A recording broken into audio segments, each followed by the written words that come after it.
Кога код почна да истражува кои туристички агенции ги добиваат тендерите во последниве години, откривме дека се 2 до 3.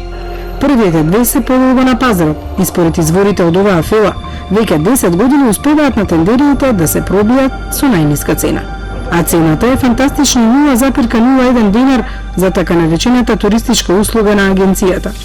Најчесто тендерите со ваква минимална цена за услуга ги добиваат туристичките агенции Атлантис од Струмица и Футбола Травел од Скопје. Бидејќи економски неодржлива оваа цена, агенциите, членки на Стопанската комора за туризам на Македонија, имаат иницијатива со барање за ревизија на ваквата понуда.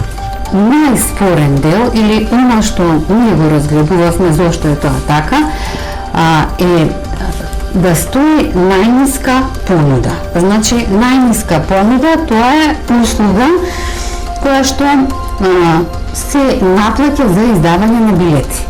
Таа услуга, во нормални услови, кога туроператорите набавуваат билети или купуваат билети за секојдневно значи употреба, односно на сите потрошувачи, е од 10 до 30 евра. Меѓутоа, во сите тендерски документации, односно во условите за да бидете дел од тендерите, во таа најниска понуда, ние забележавме дека таму имаме да се достави понуда на ден тој со вкупна цена на понудата од 0,0 денари. Секој кој работи во авиобизнесот ќе знае прописите за купување на една авиокарта.